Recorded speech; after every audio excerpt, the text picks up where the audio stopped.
Last time हम लोग अभी पढ़ रहे जो सेशन, उस सेशन में मौर्य काल के बाद जो विदेशी आक्रमणकारी जो हुआ भारत पर, कौन कौन से विदेशी आक्रमणकारी मौर्योत्तर काल के बाद आया उसके बारे में पढ़ रहे हैं। कल हम लोगों ने इंडो ग्रीक के बारे में पढ़ा था, उसके बाद शक संवत के बारे में पढ़े, मतलब शक वाला जो विदेशी आया उसके बारे में पढ़े थे। इंडो ग्रीक में मिनांडर जैसे शासक के बारे में हम लोगों ने जानकारी ली थी। ठीक है, आज हम लोग चर्चा करेंगे तीसरा जो प्रार्थनान या पहलव के नाम से जाना जाता है। ठीक है, इंडो ग्रीक और शक संवत, इसमें विक्रम संवत के बारे में जानकारी है, इसमें शक संवत के बारे में जानकारी है। विक्रम संवत और शक संवत के बीच का अंतराल कितने साल का था हम लोगों ने चर्चा किया था। ठीक है ना, उसके बाद हम लोग चर्चा करते हैं किसके बारे में, प्रार्थनियन पल्लव वंश के बारे में आज हम लोग चर्चा करते हैं। इन्होंने भारत पर विदेशी आक्रमणकारी के रूप में भी काम किया और इसका क्या बातें रही उसके बारे में थोड़ा हम लोग थोड़ा जान लेते हैं। ठीक है, बात करते हैं प्रार्थनियन या पल्लव शासक का। तो मौर्योत्तर काल के आक्रमण करने वाला तीसरा वंश, मौर्योत्तर काल के बाद आक्रमण करने वाला जो ये तीसरा वंश है बच्चों, जिसे हम लोग प्रार्थनियन या पहलव वंश था, जो मूल रूप से पर्सिया यानी कहाँ के थे, ईरान का रहने वाला था। बात समझ गए, कहाँ का था, ईरान का रहने वाला था। यानी ये जो प्रार्थनियन जो मूल वंश है वो कहाँ का रहने वाला था, ईरान का रहने वाला था। ठीक है, भारत में आने वाला विभिन्न प्राचीन शासक में वास्तविक संस्थापक जो है वो किसको माना जाता है, मिथ्रेडेटस को माना गया है। किसको माना गया है, मिथ्रेडेटस। मतलब बहुत सारे लोग आए, ठीक है ना, सब लोगों ने अपना एक भौकाल कह सकते हो, अपनी स्थिति बनाने की कोशिश की, लेकिन सफलता किसको प्राप्त हुआ, ठीक है ना, किसको सफलता प्राप्त हुआ है, मिथ्रेडेटस को प्राप्त हुआ है। इस वंश का सबसे महान शासक का नाम है गोंदोफर्निस और इन्हीं के शासनकाल में ईसाई धर्म के प्रचारक सेंट थॉमस भारत की यात्रा किए थे। ठीक है, मैं आपको बता दूं कि भारत में सबसे ज्यादा कोई धर्मांतरण करता है तो वो कौन करता है, ईसाई। ठीक है ना, धर्मांतरण करने का मतलब वो सूट पॉइजन की तरह काम करता है, आपको पता नहीं लगने देगा कि हम किस तरीके से धर्मांतरण कर रहे हैं। सबसे ज़्यादा धर्मों को चेंज करने वाला कोई व्यक्ति है, कोई धर्म है, तो वो क्या है, ईसाई। ऐसा मैं क्यों कह रहा हूँ, ऐसा इसलिए कह रहा हूँ बच्चों, क्योंकि कभी भी देखिएगा जितने सारे क्रिश्चियंस स्कूल हैं, उस क्रिश्चियंस स्कूल में क्या होता है, सारे रूल्स फॉलो करवाए जाते हैं। किसके, क्रिश्चियंस के रूल, सारे रूल रेगुलेशन फॉलो करवाए जाते हैं। बल्कि किसी सनातन धर्म स्कूल में सनातन का कोई भी रूल फॉलो नहीं किया जाता। तो पहले सरस्वती पूजा वगैरह होता भी था, अब उसको भी बैन कर दिया गया है पूरा सरकारी आधिकारिक तौर पर कि कोई भी स्कूल में सार्वजनिक तौर पर ये पूजा वूजा नहीं करवाना है स्कूल में। बात समझ में आई। तो ये एक राजनीतिकरण का पार्ट है। ठीक है, लेकिन ऐसा नहीं है, जितने सारे क्रिश्चियंस स्कूल है वहाँ पे क्रिश्चियंस रूल होता है। और धीरे धीरे आपको कब सांता क्लॉज में कन्वर्ट कर दिया जाएगा आपको खुद पता नहीं चलेगा। बात समझ में आई। उस क्रिश्चियन स्कूल में दुख की बात है कि कोई सनातन धर्म का कार्यक्रम नहीं होता है, लेकिन क्रिश्चियन सारे कार्यक्रम होते हैं। बात समझ गए, जो मूल रूप क्रिश्चियन स्कूल है। बात समझ गए। तो मैं आपको बताऊं कि प्रचारक जो थे, ईसाई धर्म का प्रचारक कौन था, सेंट थॉमस।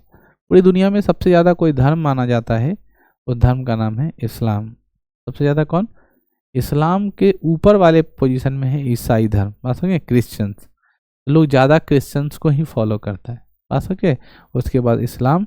ठीक है ना, लगभग अपने आसपास जितने सारे कंट्री को देख लो सब इस्लामिक कंट्री है, बांग्लादेश, पाकिस्तान, अफगानिस्तान। बात समझ में आए, ये सारा जो देश है। उसके बाद जितना आगे बढ़ जाता, तजाकिस्तान, तुर्किस्तान, ठीक है, ये सारे के सारे क्या मिलेंगे, सब का सब कैसा मिले कंट्री। यहाँ पे लिखता है गोंदोफर्निस, ये तख्त है। सही व अभिलेख से यह जानकारी मिलती है कि इन्होंने अपनी राजधानी तक्षशिला को बनाया था। यह अभिलेख खरोष्ठी लिपि भाषा में प्राप्त हुआ है। ठीक है, यानी गोर्नोफर्निस जो इसके राजा जो थे, सबसे यशस्वी राजा थे, सबसे ज्यादा फेमस राजा थे, उन्होंने एक अभिलेख लिखा है, उसका नाम क्या है, तख्त ए वही। तख्त ए वही अभिलेख से जानकारी मिलती है कि जो प्रार्थनन लोग जो थे वो अपनी राजधानी कहाँ बनाए थे, तक्षशिला को बनाया था। किसको बनाया था, तक्षशिला कहाँ है बच्चों, अफगानिस्तान में। कहाँ है तक्षशिला, अफगानिस्तान में। आज हम लोग सबसे इंपॉर्टेंट चर्चा करने वाले जो हम लोग को जानना जरूरी, जिसका नाम है कुषाण वंश के बारे में। और यहीं पे ठीक है ना, आखिरी जो ये विदेशी यात्री जो है, मतलब मौर्य काल के बाद आखिरी जो है जिन्होंने क्या किया था, आक्रमण किया था, उसके बारे में जानेंगे। कुषाण वंश के संस्थापक को कुजुल कडफिशियस के नाम से जाना जाता है, कुजुल कडफिशियस। ठीक है, मौर्यत्तल काल में भारत पर आक्रमण करने वाला पहला और अंतिम शासक कौन था? भारत पर आक्रमण करने वाला अंतिम शासक कौन है?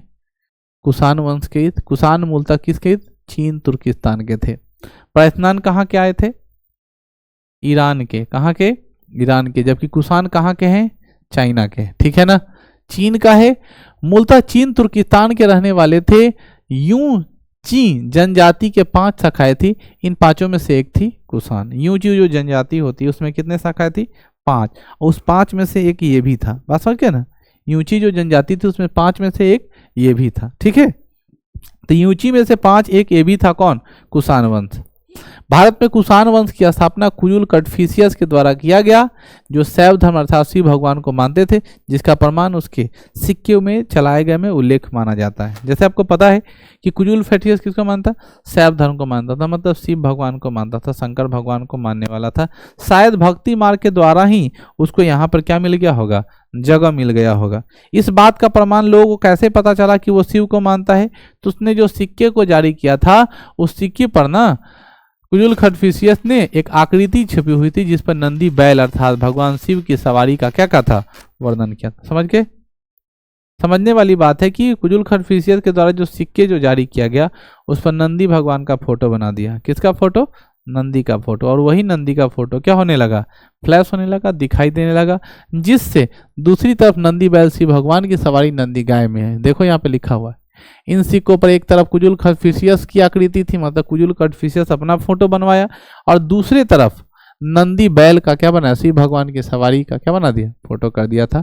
कुजुल कटफिशियस के पश्चात अगला शासक क्या नाम था? भीम कटफिशियस बना।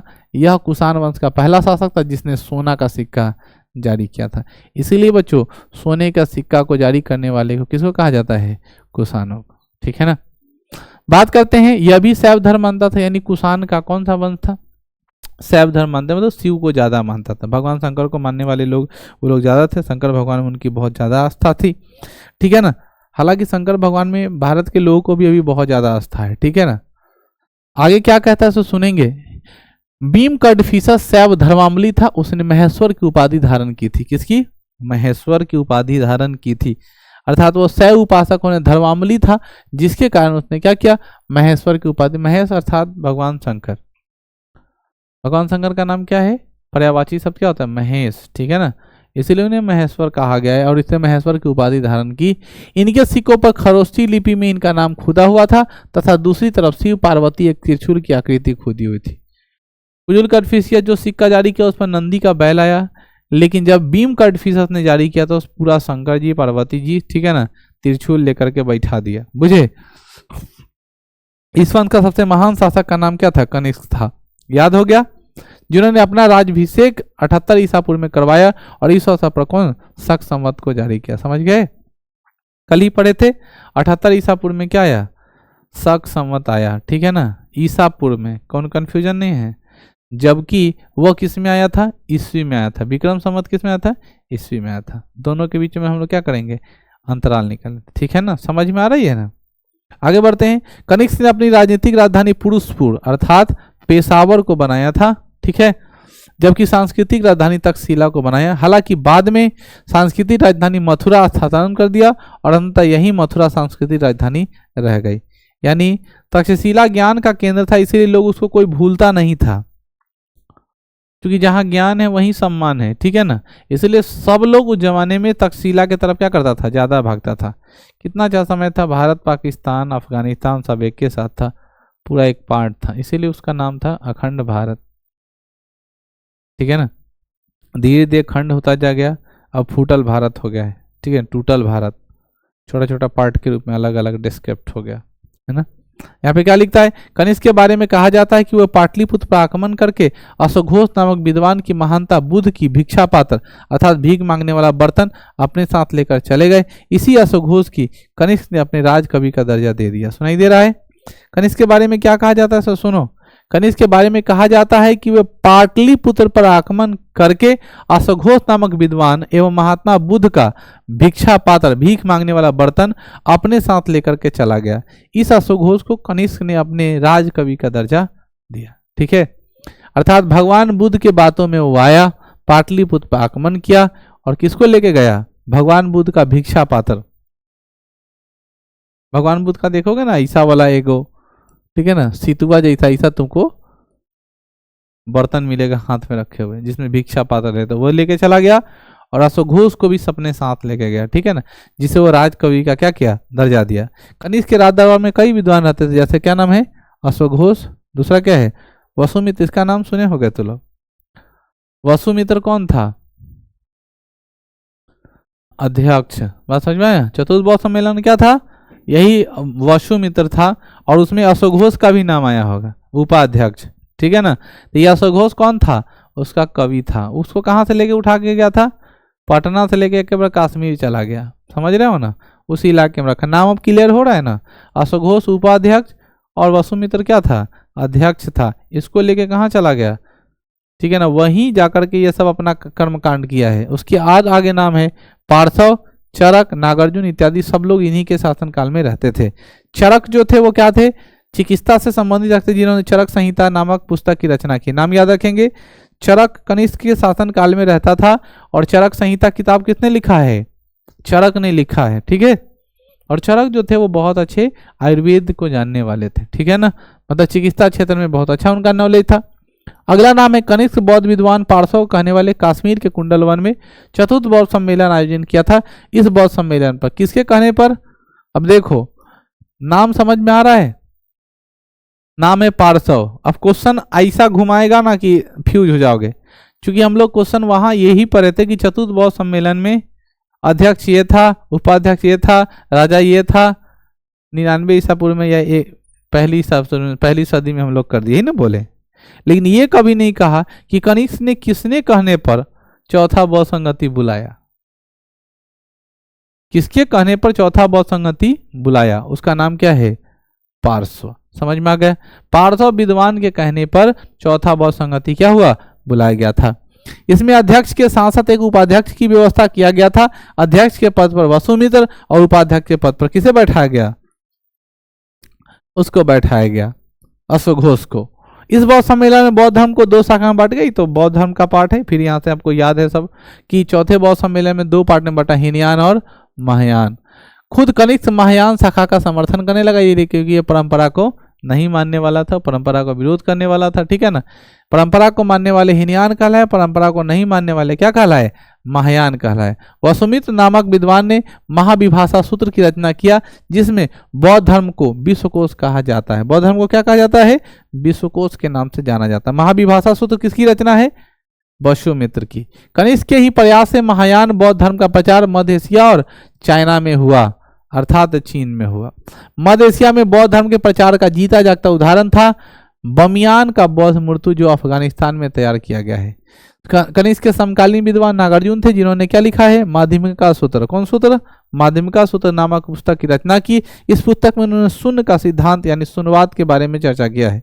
नाम याद रखेंगे, शून्यवाद का सिद्धांत किसने दिया है, नागार्जुन ने दिया है। बहुत लोग ये कंफ्यूज हो जाता है कि शून्य का खोज आर्यभट्ट किया था, तो ऑप्शन में आर्यभट्ट भी देता है, मार देता है, लेकिन शून्यवाद का सिद्धांत किसने दिया है, नागार्जुन ने दिया है। याद रखेंगे। आज और कल कविता के लेखक कौन है, नागार्जुन।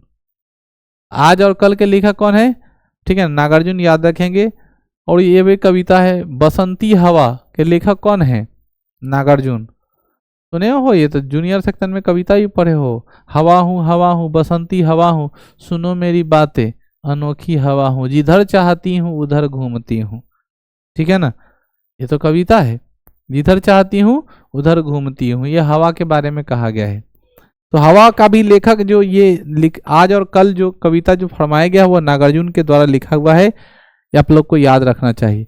नागार्जुन को भारत का आइंस्टीन कहा जाता है, क्योंकि इन्होंने ही अपनी पुस्तक माध्यमिका सूत्र में सापेक्षा का सिद्धांत की चर्चा किया था। बनाया कौन, नागार्जुन। एक्सप्लेन किसने किया, आइंस्टीन। नाम किसका हो गया, आइंस्टीन का, नागार्जुन चला गया।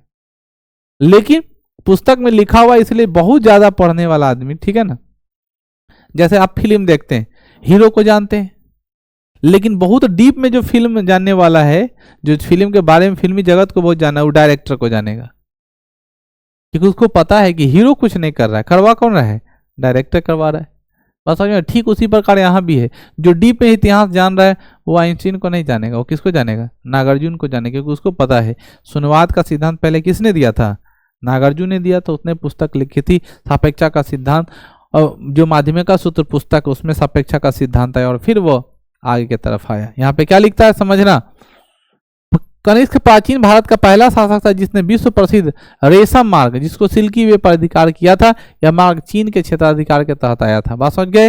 यह पहला ऐसा राजा है पूरे दुनिया का विश्व प्रसिद्ध रेशम मार्ग सिल्क वे पर क्या कर लिया था? अधिकार कर लिया था। और यह मार्ग किसके? चीन के क्षेत्राधिकार में आया था। अभी तो भारत का चाइना से चलिए रहा है एलओसी पर विवाद क्या चल रहा है? वो बोल रहा है कि चलो ठीक है शांति वार्ता हो गया, लेकिन सेना कह दिया है कि देखो शांति वार्ता तो हो गया है, लेकिन अभी हम सेना उना हटाएंगे नहीं, ठीक है ना। तभी दोनों अपना व्यवस्था में लगा हुआ है। खैर यहाँ पर देखेंगे आगे जब बढ़ेंगे तो यहाँ पे लिखता है कि रेशम मार्ग क्या होता है। सबसे पहले हम लोग को समझ, जैसे आप लोग जानते हो कि बिहार में 4 तरह के मार्ग की व्यवस्था है। पहला है सड़क मार्ग, कौन मार्ग? दूसरा है जिसको हम लोग बोलते हैं जल मार्ग, मतलब नदी में जाते हैं। तीसरा है वायु मार्ग, जिसको हम लोग हेलीकॉप्टर में बैठ के जाते हैं। चौथे मार्ग को हम लोग बोलते हैं रज्जू मार्ग, कौन मार्ग? रज्जू मार्ग को अंग्रेजी में रोप वे बोलते हैं, रस्सी पर बैठ के, ठीक है ना। जैसे हमको भी देखे होगे वीडियो देखे होगे, तुमको लगा होगा कि लटक के कहीं जा रहे हैं, डोलची में बैठा देगा। तो यहाँ तो राजगीर का बहुत छोटा है। फॉरेन कंट्री में जब जाओगे, आउट ऑफ इंडिया जब तुम जा रहे हो, तब वहाँ का 6000 फीट पर ले जाएगा, ठीक है ना। 6000 फीट तो नहीं, कम से कम हाँ 6000 फीट के आसपास, या एक और जगह है लगभग 3300 के आसपास फीट हाइट पे ऊपर ले जाएगा। यानी आधा हिमालय की चोटी तुमको चढ़ा देगा रोप वे से। बात समझ में? 15 मिनट की यात्रा में इतना स्पीड चलाता है, 15 मिनट में तुमको पहुंचा देगा हिल पे। अब उस हिल पर से आप अपने हिमालय का दर्शन करिए। चंद्र हिल एरिया है, ठीक है ना। चंद्र हिल से आप जाकर के वहां पे देखिएगा तो लगभग 3500 के आसपास, 3500 से 4000 फीट के आसपास आपको ले जाकर छोड़ देता है। और 4000 फीट पर से जाकर के आप देख रहे हो किसको? सांस वास फूलने का बीमारी है तो मत जाओ, ठीक है, कि ऊपर ऑक्सीजन का थोड़ा कमी उमी मिलेगा, ठीक है। वहां पे जाकर के लोग साइकिलिंग वगैरह करता है। बहुत खतरनाक जगह है। जो दिलेर टाइप का आदमी हो तो कुछ भी कर सकता है, लेकिन जिसके पास कमजोर दिल वाला आदमी है, जो नॉर्मल झुलुआ पहन डराने लगता है। भाई के मोटरसाइकिल पर कभी बैठे हो? बहुत जब तेज चलाने लगे तो डर लगता है। नहीं तो मैंने एक बात कह रहे हैं कि अगर भाई बैठा दिया गाड़ी पर, एकदम उड़न पड़ी की तरह लगा लेफ्ट राइट एकदम करने, तो कैसा फीलिंग आता है? अभी नहीं कभी किए हो। जैसे एक तो चलाएगा नहीं, मान लो अगर चलाना शुरू कर दिया तो तुम्हारा हालत पहले ही खराब हो जाए। उससे पता चलता है कि तुम्हारा कलेजा कैसा है। लड़की लोग जब बहन जब लोग बैठ जाती है तो डिसिप्लिन, लेकिन भाई जब बैठता है तब बस उंगाड़ के चलाएंगे, बोल और भैया ते चलो थोड़ा और मजा आ रहा है। लड़कों का एक अलग स्वैग होता है, ठीक है। तो वही बात है।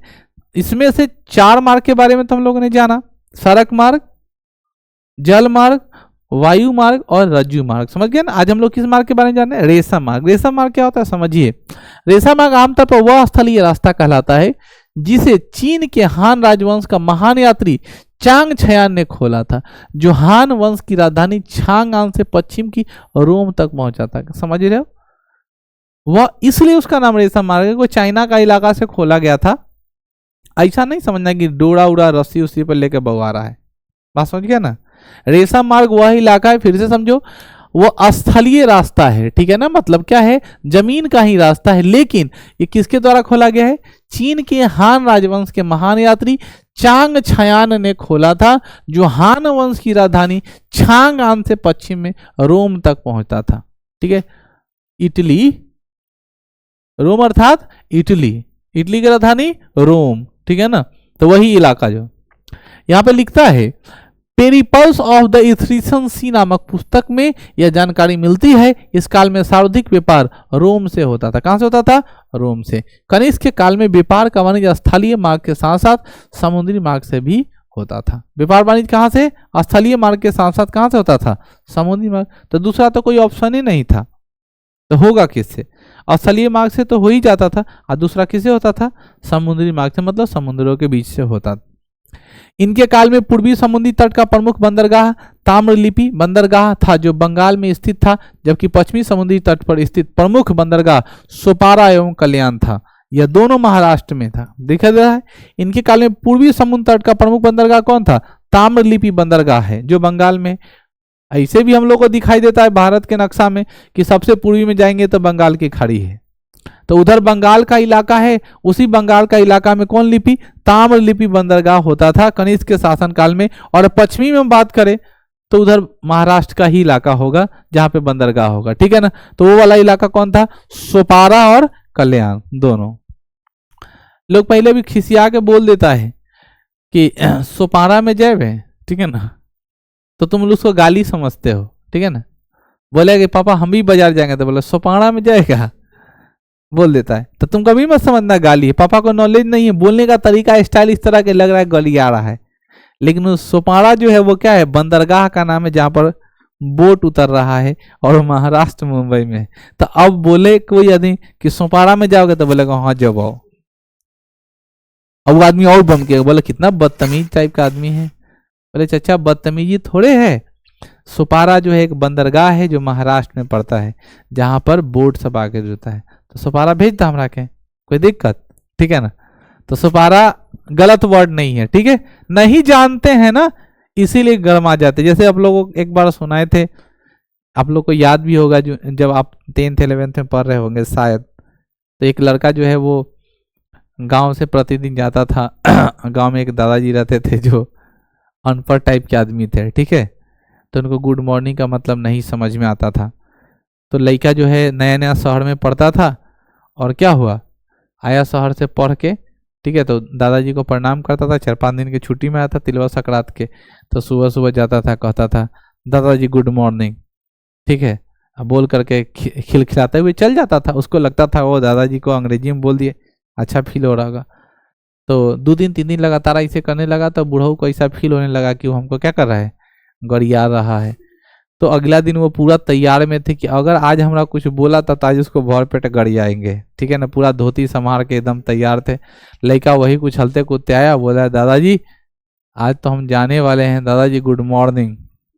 जैसे ही बोला गुड मॉर्निंग, दादाजी बस एकदम दांत पीसने लगा, बोला तोरा दाई के गुड मॉर्निंग, तोरा माई के गुड मॉर्निंग, तोरा फुआ के गुड मॉर्निंग, तोरा पूरा खानदान के गुड मॉर्निंग, समझ रहे हो। तो लड़का एकदम विनम्र था, दादाजी ऐसे बोल काहे रहे हैं, अच्छा बात है ना, मिल के बोलिए सबको गुड मॉर्निंग, ठीक है ना। वो और ज्यादा ममक रहा है। तो जब शब्दों का अर्थ ना समझ में आए, बोलने का तरीका अगर अलग तरीके से, तो लोग इशारे हाव भाव से समझ जाता है, ठीक है ना। तो आप इशारा किस तरह का कर रहे हैं उससे भी लोग लैंग्वेज को समझ जाता है। तो ठीक उसी प्रकार यहाँ भी वही बात है कि अब जब हम लैंग्वेज नहीं समझते सोपारा का मतलब, तो हम लोग गलत समझ लेते। लेकिन सोपारा क्या है? एक बंदरगाह है। इसलिए अगली बार कोई सोपारा जाने की बात बोलता है तो आप खुशी खुशी एक्सेप्ट करिए और बोलिए हाँ हम सोपारा में जाएंगे, ठीक है ना। आगे बढ़ते हैं। देखो बिहार का एक देहाती लैंग्वेज है, जब भी कोई आदमी वार्तालाप करेगा तो गाली में बोल देता है कि सोपारा, ठीक है ना। जैसे कोई बोलता है कि खाना खाएबे तो बोलेगा सोपारा खाएबे, या बोल देगा तुमको लेने चला ना हमारा, तो बोला सोपारा में जाएबे। तो इस सोपारा वर्ड जो है ना गलत नहीं है। जब भी तुमको कोई आदमी बोलता है तुम खुशी खुशी एक्सेप्ट करो। बोले जैसा ही बोला कि सोपारा जाना है, सोपारा जाएबे, तो बोलना हाँ सोपारा जाना है, क्योंकि सोपारा कोई गलत वर्ड नहीं है। सोपारा महाराष्ट्र के मुंबई जो इलाका है, महाराष्ट्र का इलाका, वहां पे क्या है, बंदरगाह है जो कनिष्क के शासनकाल में पश्चिमी इलाका का बंदरगाह होता था, ठीक है। आगे हम लोग बात करते हैं कनिष्क के काल में सर्वाधिक शुद्ध सोने के सिक्के चलाए गए वाला लाइन याद रखेंगे ना। सर्वाधिक शुद्ध सोने के सिक्के किसके राज्य में चलाए गए?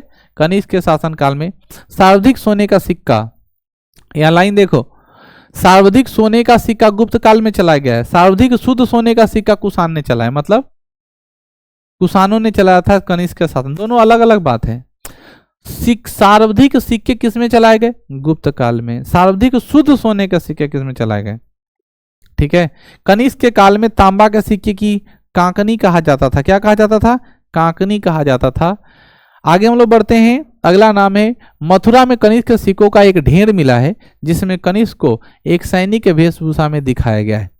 मथुरा में सिक्कों को क्या मिला? ढेर मिला, ठीक है ना, जिसमें कनिष्क कैसा दिखाई देता था?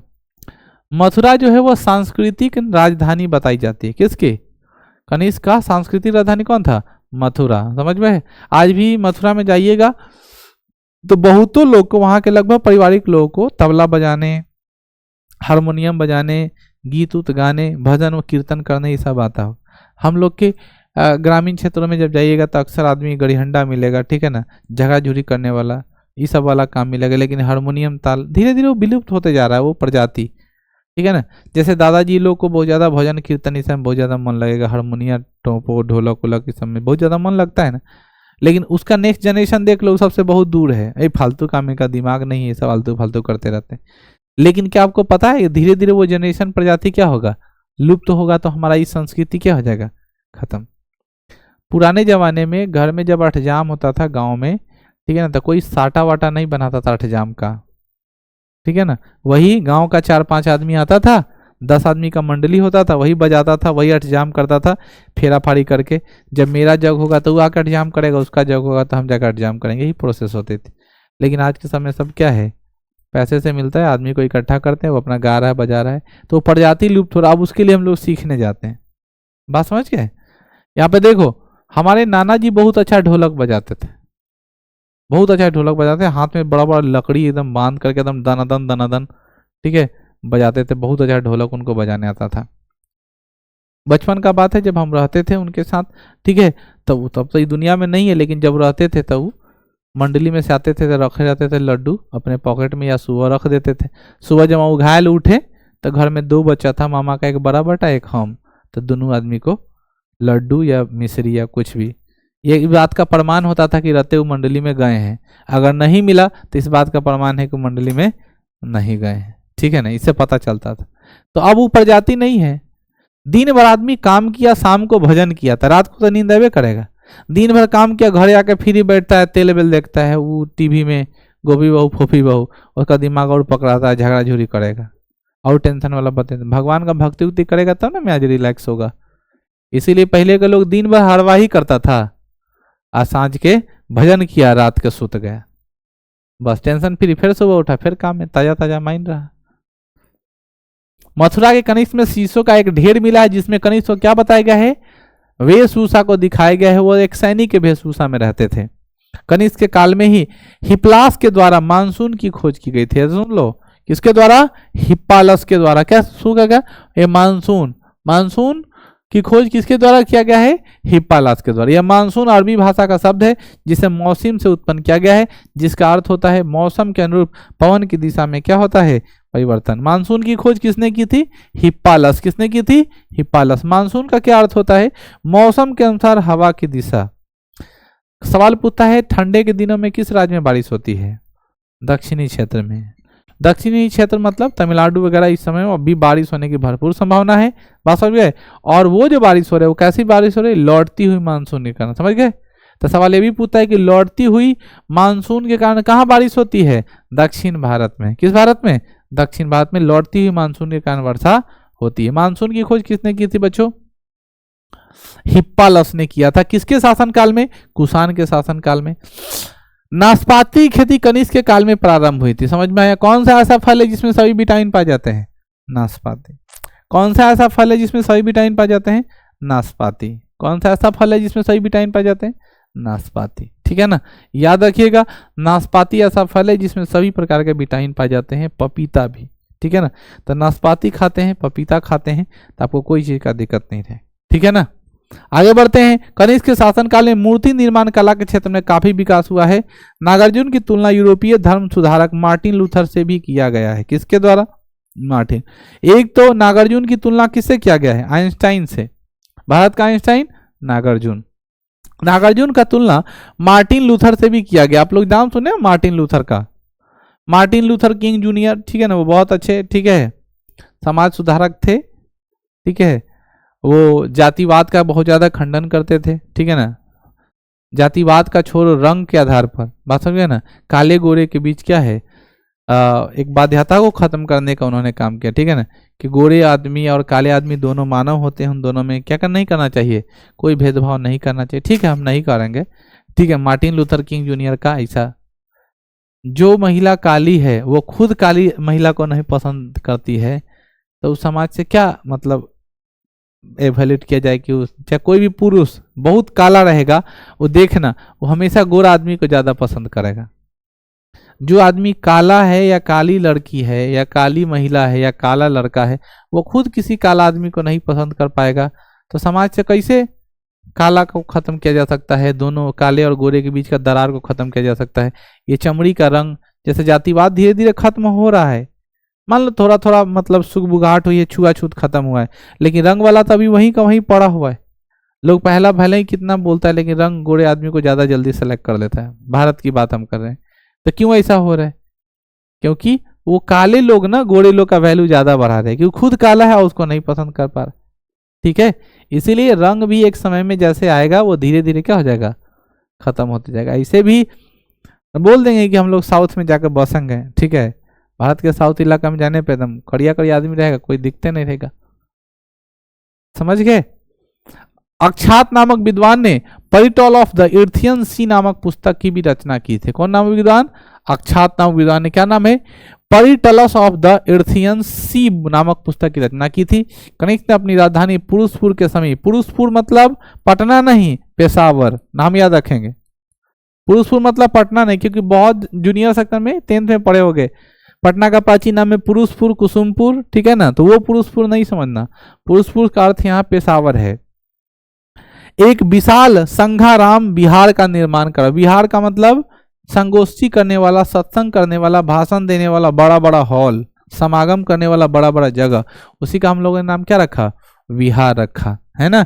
कनिष्क के काल में मूर्ति निर्माण की कला 3 शैली का प्रचलन था। पहले का क्या नाम है, गांधार कला शैली।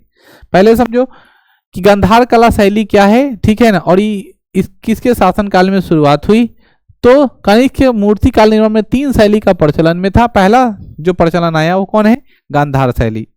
इस शैली में यूनानी ग्रीक कला का सर्वाधिक प्रभाव पड़ा है, अतः इस शैली को यूनानी शैली के नाम से भी जाना जाता था। गांधार शैली को किस नाम से जानते हैं, यूनानी शैली के नाम से भी जानते हैं। भारत में इस शैली का सर्वाधिक विकास कनिष्क के काल में ही हुआ है। इस शैली पर मौर्य वंश का, शुंग वंश का, कुषाण वंश का एवं हिंद यवन शासक अर्थात इंडो ग्रीक शासक का प्रभाव देखा गया, अतः इस शैली को मिश्रित शैली भी कहा जाता है। यानी गांधार शैली 3 नाम से जाना जाता है, पहला गांधार शैली, दूसरा यूनान शैली, तीसरा मिश्रित शैली। मिश्रित शैली इसलिए क्योंकि गांधार शैली का उपयोग जो है वह शकों ने किया, इंडो ग्रीकों ने किया, मौर्यों ने किया और कुषाणों ने किया, तो सब मिला करके किया, इसलिए इसका नाम क्या रख दिया गया, मिश्रित शैली के भी नाम से जानते हैं। भगवान बुद्ध का मूर्ति सबसे ज्यादा किस शैली में बना हुआ है बच्चों, गांधार शैली में, याद रखेंगे। भगवान बुद्ध की मूर्ति प्रतिमा सबसे ज्यादा किस शैली में बना है, गांधार शैली में बना है। दूसरे शैली का नाम है बच्चों मथुरा शैली। कौन शैली, मथुरा शैली, नाम रखेंगे। दूसरी शैली का नाम क्या है, मथुरा शैली। यह मूर्ति निर्माण की भारतीय शैली थी। इस शैली में बौद्ध धर्म के साथ साथ जैन धर्म से संबंधित मूर्ति का निर्माण किया गया। मथुरा शैली में महात्मा बुद्ध, 23वें तीर्थंकर पार्श्वनाथ और 24वें तीर्थंकर महावीर स्वामी की मूर्ति बनाई गई। याद रखेंगे, महात्मा बुद्ध का तो बना ही बना है, लेकिन 23वें तीर्थंकर, जैन धर्म के 23वें तीर्थंकर कौन थे, पार्श्वनाथ, और 24वें तीर्थंकर कौन है, भगवान महावीर, केवलीन, ठीक है ना, वर्धमान, यही महावीर स्वामी है, इनका मूर्ति बनाए किस शैली में, मथुरा शैली में। आज भी मथुरा का पेंटिंग, मथुरा का मूर्ति बहुत फेमस है, ठीक है ना। सरस्वती पूजा में उधर जाइएगा तो एकदम मधुबनी की तरफ एकदम खूब मूर्ति का एकदम बड़का बड़का भंडार लगा रहता है, लोग उधर से खरीद के लाते हैं। मथुरा शैली बहुत फेमस है, ठीक है। आगे है अमरावती शैली। अमरावती शैली क्या है, इस शैली का विकास सातवाहन वंश के काल में सर्वाधिक हुआ था। अमरावती शैली में हिंदू धर्म से संबंधित देवी देवता की मूर्ति बनाया जाता है। याद रखेंगे, अमरावती शैली में किस भगवान का, जितना देवी देवता, शंकर भगवान, पार्वती जी, सरस्वती जी, ठीक है ना, जो शैली का है सब देवी देवता का मूर्ति किस शैली में, अमरावती शैली में। तो 3 शैली कुषाणों के शासन काल में हुआ। पहला कौन, गांधार, दूसरा कौन सा, मथुरा, तीसरा कौन है, अमरावती। गांधार शैली को यूनानी शैली के नाम से या मिश्रित शैली के नाम से भी जानते हैं, ठीक है ना। इसमें सबसे ज्यादा भगवान बुद्ध की प्रतिमा को बनाया गया। जबकि मथुरा शैली में हम लोगों ने क्या किया, मथुरा शैली में महात्मा बुद्ध के 23वें तीर्थंकर पार्श्वनाथ और 24वें तीर्थंकर आदित्यनाथ, सॉरी, महावीर का मूर्ति हम लोगों ने बनाया। और अमरावती शैली में क्या बनाया जाता है, भारत में जितने सारे देवी देवता हैं, हिंदू देवी देवताओं का अमरावती शैली में मूर्ति का निर्माण किया जाता है। इस प्रकार से हम लोग विदेशी आक्रमणकारी मौर्योत्तर काल का सारा पार्ट कंप्लीट कर चुके हैं। इसके बाद जो हम लोग को पढ़ना है वो गुप्त काल पढ़ना है। कौन सा? भारत का स्वर्ण युग, भारत का एक ऐसा कालखंड जिसमें नहीं वैज्ञानिक दृष्टिकोण से, आध्यात्मिक दृष्टिकोण से, आर्थिक दृष्टिकोण से, सांस्कृतिक दृष्टिकोण से, सामाजिक दृष्टिकोण से, सारे चीज दृष्टिकोण से क्या हुआ है, भारत का बहुत तेजी से विकास हुआ है। इतिहास के कालखंड में इस युग को क्या माना जाता है? स्वर्ण काल के नाम से जाना जाता है। ठीक है, तो अभी हम लोग कहाँ तक पहुंच गए थे? इतिहास के कालखंड को 5 लाख ईसा पूर्व से उठा करके, ठीक है ना। अब हम लोग लगभग ईस्वी में एंट्री ले लिए हैं। ठीक है ना, कहाँ ले लिए हैं? ईस्वी में एंट्री, मतलब ईसा पूर्व की कहानी क्या हो गई है? खत्म। अब हम लोग ईस्वी में एंट्री ले चुके हैं और हम लोग किसके बारे में अब चर्चा करने वाले हैं? गुप्त काल के बारे में, जो अगली क्लास में होगा।